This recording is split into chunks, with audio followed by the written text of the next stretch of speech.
Buka, apa sih kepentingan gubernur NTT sampai melakukan hal-hal seperti itu?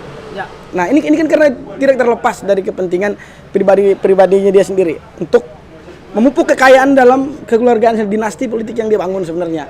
Ketika yang terdekat saat ini Basipa itu untuk siapa? Untuk anaknya. Ya. Untuk anaknya sendiri dia memupuk membangun apa? Victor ini kan memang dibilang orang satu pemimpin yang benar-benar tidak manusiawi sebenarnya dalam hal ini sangat tidak manusiawi ya. Karena memang di segala sesuatu yang apa yang dia buat itu demi kepentingan dia semata ya. Baik, saya ke Bung Dendi. Bung Dendi, tadi Bung Dendi sempat singgung soal bagaimana keterlibatan pemuda pada hari ini di era digital, begitu ya. Bung Dendi, kebetulan Bung Dendi dari NTT, Nusa Tenggara Timur, begitu banyak polemik di NTT hari ini yang kemudian menyebabkan masyarakat NTT terpinggirkan dari semua kebijakan publik yang ada. Begitu ya. Kira-kira menurut Bung Dendi hari ini bagaimana pemuda merespon segala polemik itu dengan memanfaatkan teknologi yang ada atau dengan adanya perkembangan digital yang begitu pesat? Bagaimana kira-kira pemuda merespon segala polemik itu? Terima kasih ya Bung Yarno, Ya. mungkin udah banyak ya ditanggapi oleh calon-calon pemimpin bangsa penerusnya ya.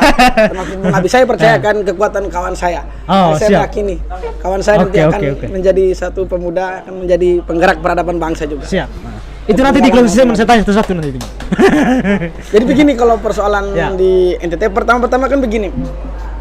Kita di NTT ya, pertama-tama mungkin saya berani mengatakan ya, kalau di NTT itu kita timur yang bukan kita bilang kita paling loyalis apa ya, bukan kita mengukur loyalis kita, tapi paling tidak kita ini orang NTT kita nggak punya kekayaan. Kalau kita pun punya kekayaan, kita pulau yang kecil, nggak bisa dikeruk begitu banyak. Nah, namun begini, kita berhadapan dengan satu rejim ataupun gubernur yang saat ini ya, menurut saya memang ya sangat, kalau kita pakai taraf kemanusiaan ya sangat tidak manusiawi.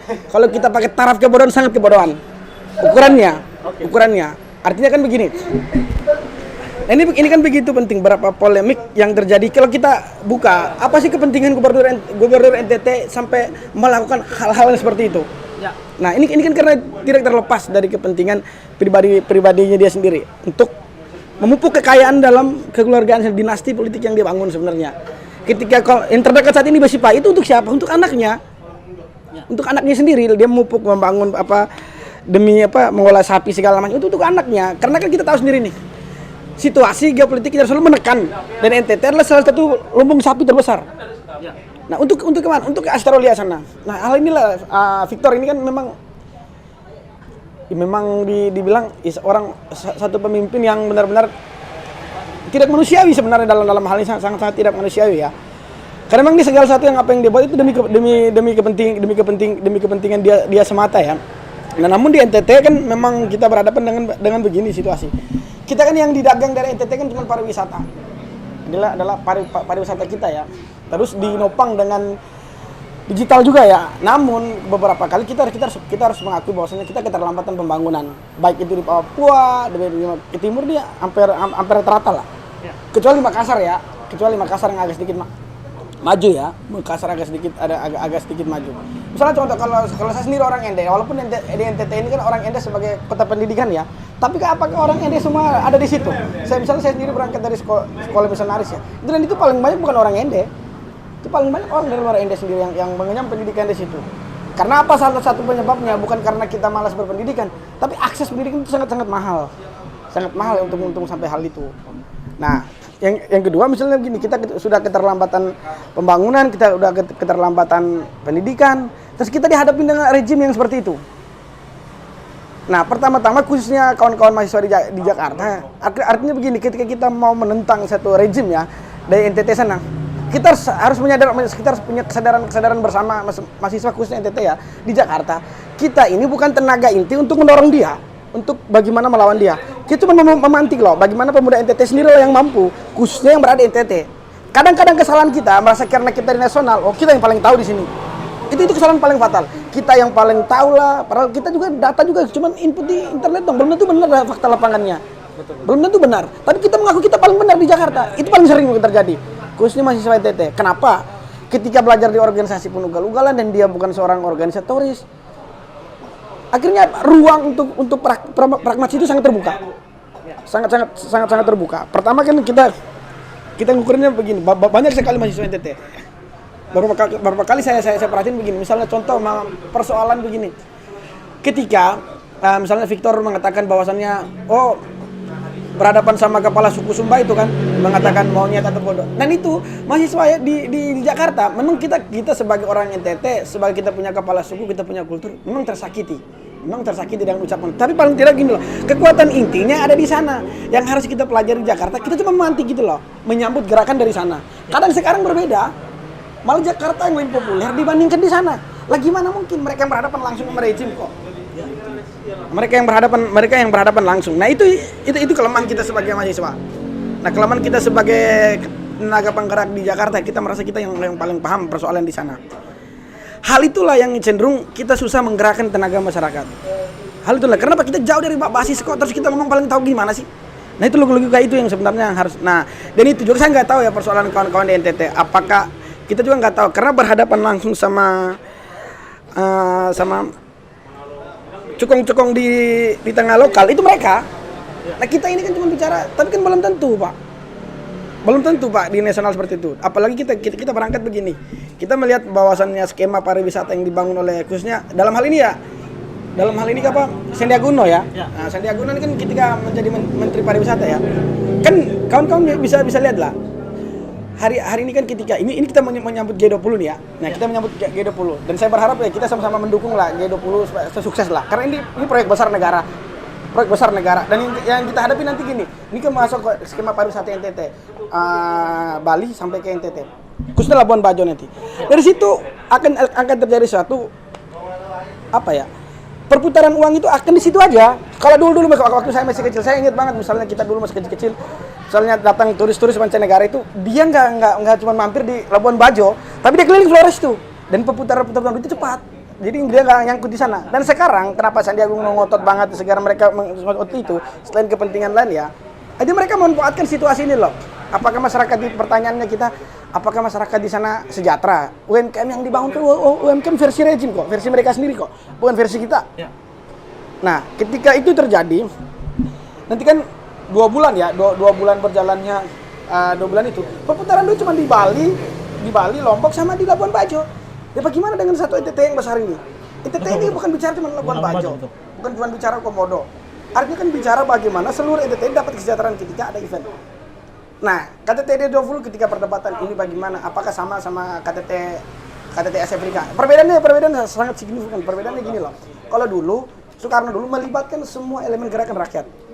Untuk menjadi apa? Untuk menunjukin loh bangsa Indonesia ya. Enggak kecil.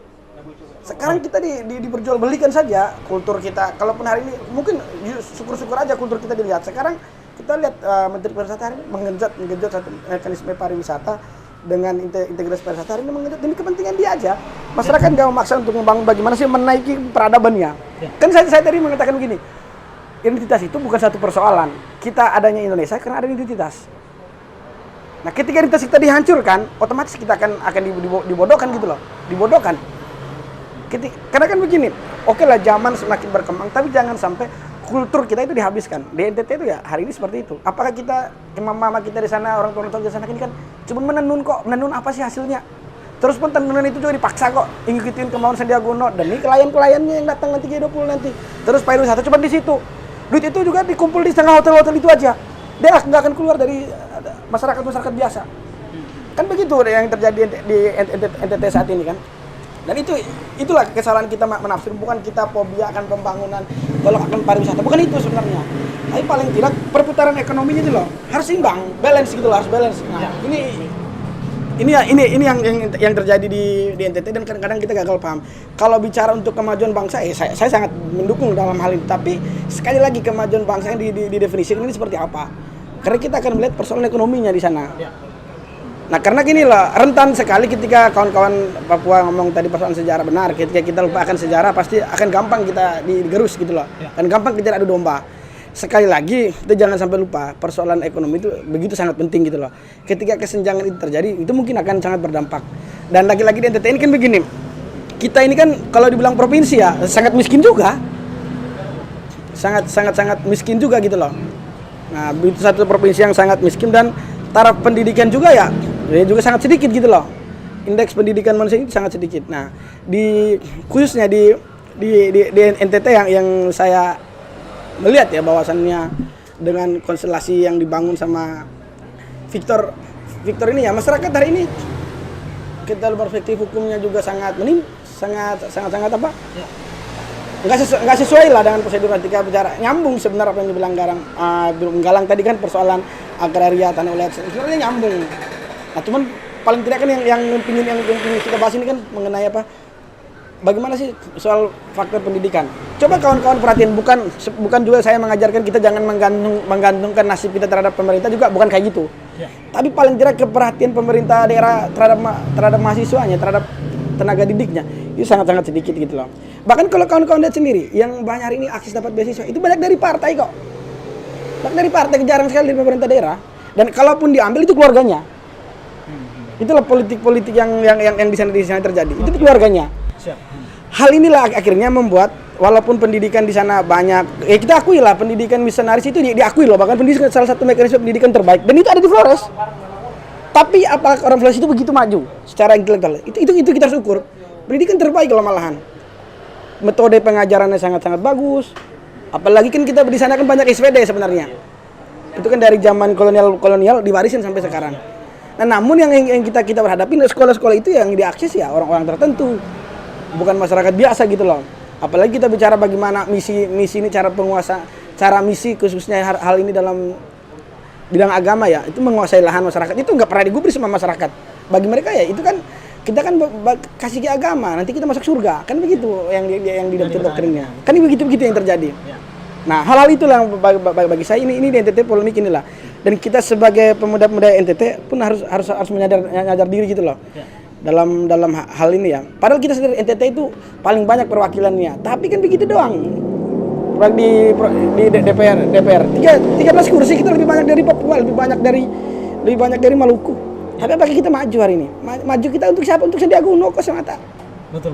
Nah, hal ini kok sebenarnya yang terjadi. Karena kan dia nggak begini. Kenapa saya berani mengatakan hal itu? Karena ketika dia membangun konsep pariwisata, bukan kultur masyarakat yang dijual sama dia, tapi dia memaksa masyarakat untuk ngikutin internasionalnya. Apa sih? Contoh kemarin kawan-kawan berdebat soal Wonder Woman segala macam. Itu salah satu contohnya loh.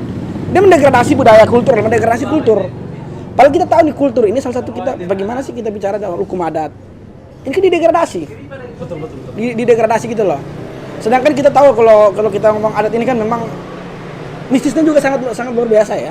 Sangat luar biasa hal-hal ini terjadi. Nah, yang berikutnya misalnya yang kita harus sama-sama menyadari ya ketika kita mereview sebab pemuda ini ya. Artinya kan untuk kawan-kawan pemuda khususnya NTT lah, kawan-kawan kalau saya di ND mungkin di Jakarta saya fair aja lah. Ini melihat kawan-kawan kita di ND bukan bodoh sebenarnya, tapi memang karena akses pendidikan itu yang mahal. Akses pendidikan yang mahal sehingga kawan-kawan susah untuk menempuh pendidikan yang lebih tinggi lagi. Nah, hal ini kan memang ini juga bukan semata-mata salah pemuda NTT, tapi memang problem bangsa ini loh. Hasrat untuk mengubah nasib itu sangat sedikit kita nih. Setelah kita orde lama selesai sampai orde baru sampai sekarang setelah reformasi pun nggak ada hasrat untuk merubah nasib gitu loh. Sebentar. Hasrat untuk merubah nasib. Kalau tadi kan Bung Galang sepakat bahwa partai politik itu penting. Ya. Kira-kira bagaimana menurut Bung Denny? Hasrat untuk mengubah nasib pemuda hari ini apakah perlu ada partai? Sebenarnya begini, bukan aksesnya lewat partai. Itu persoalan akses nanti ya. Hasrat untuk mengubah nasib ini sangat penting gini. Kita harus sadar diri loh, mengubah nasib di era yang sangat maju saat ini kan. Pertama, kita udah berhadapan sama dikit lagi kita udah berhadapan sama digital 5.0. Hal ini kan kita ketinggalan semua kita ini. Kita ketinggalan secara teknologi. Artinya kan inovasi kita kan orang udah inovasi bagaimana sampai ke bulan, kita masih berdebat agama, apa segala macam. Kan kayak begitu. Oke. Orang negara-negara udah sampai mau ke bulan, ke planet mana, kita masih terbenturan hal-hal yang seperti itu. Itulah sehingga membuat hasrat untuk mengubah nasib itu sangat sedikit loh. Kalau kita perhatikan aja bagaimana kita mengubah nasib, inovasi aja nggak punya, berarti motivasi aja nggak punya. Tidak menjalankan tugasnya ya sebagai. Kalau persoalan partai nanti kita akan bicara dalam sistem ya. Soal presiden itu nantilah. Artinya kan memang polemik dalam. Tapi kalau saya mengatakan gini, reformasi itu ya memang meliberalkan dan partai hari ini nggak punya cita-cita. Seperti yang diomong. Kalaupun fobia partai enggak, tapi kita kan mengkritik partai gini loh. Partai itu mempunyai cita-cita enggak? mempunyai Kalau partai PKB? kalau PKB sendiri ya, saya nggak tahu dinamika yang tapi paling tidak saya kacamata saya selama ini kan dengan dinamika politik ya, ini bukan cuma salah PKB, salah PDIP, salah PKS, tapi memang kita lihat loh, ketika berangkat dari sejarah, ketika kalau saya selalu bilang gini, maklumat Indonesia adalah kudeta ngerangkak. Ya. Nah, sampai ke reformasi adalah membuka multi partai ini kan, bagaimana sih masyarakat ini bukan butuh politik loh, masyarakat ini butuh makan. Betul. Masyarakat ini butuh kesejahteraan gitu loh. Kalau kita cuma butuh politik, jangankan di Malava kita ngomong, di tempat mana aja kita mabuk aja orang ngomong politik. Tapi kan orang nggak pernah ngomong bagaimana sih merubah nasib lo, bagaimana sih bangsa ini harus mengubah nasibnya. Kan itu yang harus dibahas. Segala sesuatu itu memang ketika kita bicara pentingnya berpolitik adalah di mana kita lihat kebijakannya, kebijakan itu nanti endingnya kita akan bahas di sana. Tapi paling tidak tongkrongan kita hari ini, misalnya kita lihat ya, artinya kita secara keterbukaan, bukan kita bilang orang Batak paling maju, tapi kita lihat secara sendiri loh, orang kultur orang Timur. Apa kita pernah membahas bagaimana sih merubah nasib itu? Ya. Kita udah ketinggalan dalam pembangunan. Otomatis kan gini, inovasi kita sama orang perkotaan yang udah maju secara infrastruktur sangat berbeda. Kecuali kita yang berada di perkotaan sehingga kita mengenyam segala macam itu. Nah, hal itu yang terjadi. Nah, ditambah lagi kita kan digerus sama adat dan adat kita masing-masing. Itu yang sangat saya lihat hari ini memang yang harus kita sadari bersama, rasa ingin mengubah nasib ini loh. Karena memang bangsa ini terlalu dihirpiku sama politik semua tiap hari. Semua orang bicara politik, versinya dia. Artinya apa? Ketika semua orang bicara versinya dia, ditambah dengan, karena kan kita harus mengakui loh, pemuda hari ini dibanding ngomong partai, kita nggak usah ngomong partai yang punya akses, partai itu yang punya akses paling banyak untuk ketemu masyarakat. Kita mau ngomong bicara sistem pendidikan, kampus buat kita udah kayak budak. Udah kayak budak. Ini kan bukan kesalahan satu orang Maluku, bukan kesalahan orang NTT. Ini kan persoalan bangsa hari ini. Jujur saya pribadi hari ini sangat berharap gini. Jokowi harus panggil semua rektor-rektor itu untuk apa? Lu harus mengikuti ini gini loh arah negara hari ini. Dan kita pemuda pun ketika kita menawar, kita harus punya tawaran hal ini. Kenapa saya bilang kita harus punya tawaran? Misalnya dia bicara revolusi mental. Apa sih pemuda hari ini, revolusi mental pemuda hari ini? Ini kan bukan cuma sekedar kita ngomong gagasan politik, Pak, tapi ngomong bagaimana peradaban perekonomian seperti apa, berhadapan sama infrastruktur seperti apa. Kenapa saya bilang terus kita nih berhadapan ketika Orde Lama, Orde Baru sampai sekarang ya. Orde Lama mungkin lah polemik geopolitiknya kencang. Sehingga untuk pembangunan di tataran infrastruktur itu agak mandek ya. Itu fakta. Nah, kedua ketika bicara Orde Baru 30 tahun berkuasa, apa yang dihasilkan gitu loh. Apa yang dihasilkan persoalan infrastruktur ini loh. Malahan kita banyak jalan tol punya anak Cendana, punya anak Soeharto, perusahaan punya anak Soeharto, kayak gini kan akhirnya kan nggak maju-maju kita. Nah kita nggak maju-maju lagi, kita keterlambatan. Artinya gini, selama 65 sampai sekarang kita nggak ada membangun sesuatu. Dan bagi saya inilah jadi polemik perdebatan di antara pemuda hari ini. Bahkan saya sering ketemu lah, ketika ketemu orang NTT, orang Papua, kita butuh pembangunan atau IPM, indeks prestasi manusianya. Dua hal inilah sebenarnya udah kayak satu mata uang, nggak bisa dipisahkan. Ketika lu pingin transfer teknologi kan lu pingin itu juga harus punya alat praktek. Kalau kita nggak punya teknologi, kita nggak punya infrastruktur, apa alat praktek kita? Mahasiswa kita yang di luar negeri kan nggak mau pulang, kenapa? Kan memang di Indonesia nggak ada apa-apa kok. Bagaimana dia bicara transfer teknologi? Itu kan nggak ada sama sekali. Hal inilah ini perdebatan kita. Ini yang menghambat mungkin ya. Ini sebenarnya sih menghambat sih karena memang kita udah telat banget ya. Karena kenapa saya bilang telat? Kita ini merdeka duluan dari siapa? India, merdeka duluan dari Cina. Kita merdeka duluan, dan kita membantu mereka untuk merdeka. Bangsa kita ini, nenek moyang kita dan founding father kita sangat luar biasa, sangat cerdas mereka. Nah kita tidak pernah memetik hal itu bagaimana kebesaran bangsa kita ini adalah salah satu tonggak. Kenapa penting? Jujur aja, kalau saya selalu berkiblat ke Cina lah, karena saya rasa mereka salah satu contoh negara yang maju, mengajarkan nasionalismenya, kurikulumnya menaikin sampai 30-40. Semuanya itu dinaikin, artinya untuk menaikkan taraf bangsa, untuk menaikkan rasa untuk mengubah nasib itu. Karena rasa untuk mengubah nasib itu diperspektifkan bukan cuma semata-mata secara ekonomi, tapi bagaimana rasa patriot kita terhadap memiliki cinta tanah air loh. Ini kan rasa patriot cinta tanah air ini yang kita hari ini nggak milik, nggak punya di loh. Nggak punya. Kita ketika bicara dalam polemik ke masyarakat pasti bentur sama aturan, pasti berbenturan sama aturan yang nggak disiapin lah. Tapi kalau kita lihat hukum Indonesia adalah hukum segala negara dijiplak sama Indonesia. Sistem hukum banyak sekali yang dijiplak.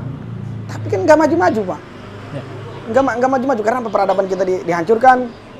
Setelah 65 ke atas itu kan dihancurkan peradaban kita. Terus yang kedua kita nggak punya basis untuk menopang teknologi yang begitu berjalan. Karena kan hari ini kita gini, ketika satu bangsa itu menguasai ilmu pengetahuan, dia akan menjajah bangsa lain.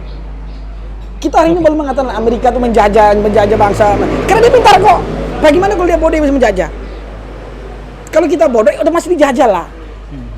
Tapi kalau kita cerdas, kita melek akan keadaan, pastilah. Kalau Cina itu sangat cepat gitu, sangat cepat perubahan mereka, sangat cepat itu. Ya. Itu kan bukti mereka hari ini dibilang duplikat, bodoh amat. Yang penting saya maju secara ekonomi, secara politik saya punya. Nah hal ini yang kita nggak punya. Akhirnya kita dari setiap wilayah ini persoalannya selalu bicara persoalan masing-masing kan. Ya karena kita nggak punya satu konsep bersama bagaimana untuk memajukan. Nah di situasi saat ini ya memang saya sangat optimis lah bahwa bangsa ini ke depannya 20 tahun pasti akan jadi bangsa yang besar. Asalkan kita sama-sama memahami bagaimana posisi negara hari ini. Bagaimana posisi kita sebagai pemuda, apa yang harus kita langkah, kita harus ambil. Terus bagaimana kita harus nopang pembangunan ini. Karena begini loh, jujur saya juga kalau mau bilang aksi rejim juga, kita juga luar biasa aksinya. Ya. Kontranya juga luar biasa. Cuman kan dalam hal ini gini loh. Akhirnya kita menyadari loh. Akhirnya kita menyadari contoh. Banyak kawan-kawan saya yang udah S2 lulus Indonesia, terus mau ke luar negeri nggak bisa. Kenapa? Kita nggak bisa bahasa Inggris. Kita sadar diri lah, nggak usah kita sok-sokan gitu loh. Ya. Tapi kan hal-hal yang ini terjadi karena kegagalan pendidikan kita terlambat dalam hal teknologi loh. Terus kalau kita hari ini, karena kan obrolan orang miskin kan lebih banyak mengadu nasib lah. Tapi kan nggak pernah memecahkan nasib itu kan begitu. Karena kan memang faktanya kayak gitu. Bagaimana merubah peradaban? Ya. Kita sendiri aja hari ini terlalu membahas figur gitu loh. Ya. Jujur negara-negara yang maju, coba kan perhatikan negara-negara yang maju itu hari ini mau siapa yang memimpin, tapi nggak persoalan itu kita sejahtera, akses itu ada, terbuka bukanya. Ya. Akses mengenai pendidikan, terus akses mengenai laboratorium untuk mempraktekkan itu harus dibuka. Kalau sampai itu nggak ada, mau siapapun rejimnya, mau siapapun pemimpinnya, sebagus apapun dia, nggak bakalan itu sukses. Karena memang itu akses, itu akses yang harus dibuka oleh pemerintah gitu loh. Berarti sangat penting pendidikan itu ya? Berarti sangat penting pendidikan, teknologi segala macam itu sangat penting lah. Ya. Apalagi kita bicara apa? Misalnya kalau di Maluku sering saya ngobrol juga lah, atau benar atau enggaknya mungkin dari Bunggalang lah. Banyak kawan-kawan ketika bekerja di IMIP atau di NHM itu kan cuma jadi tenaga biasa. Ya. Tenaga ahli tetap juga orang Cina. Sebagian besar lah ya di Indonesia ya. Terus ketika kita balik ke konsep bernegara, lawan-lawan di oposisi negara ini kan selalu ketika rejim memakai 10% nih, rejim memakai 10% tenaga asing dari luar negeri. Oposisi Indonesia selalu menggunakan angka yang lebih nolong propaganda kita nih. Kenapa? Pemuda hari ini nggak tahu kita. Padahal mereka sadar diri loh. Kita nggak tahu, dia cuma memakai angka, misalnya rejim memakai 10 tenaga luar asing, kita memakai tenaga, terus propaganda lagi ekonomi yang bertentangan sama rejim pakai angka 5. Disitulah kita merasa, rejim hari ini nggak beres. Ternyata kita sendiri yang nggak melek gitu loh. Ini problem kita bersama. Ya kalau memang kita meluapkan kesalahan ke rejim wajar, bagi saya itu hal yang wajar gitu loh, hal yang wajar. Tapi paling tidak kita harus mendorong, baik pemerintah daerah segala macam, kita harus dorong, siapkan semua akses. Oke. Jangan takut gitu loh. Jangan takut ketika kita akses nggak ada. Ya mau kita panggil menteri siapa yang paling cerdas di dunia pun nggak bakalan berhasil ngurusin Indonesia ini. Kalau saya sih begitu, apalagi dengan selesainya pandemi ini ya. Selesainya pandemi terus kita dihadapin dengan situasi yang begitu rumit saat ini.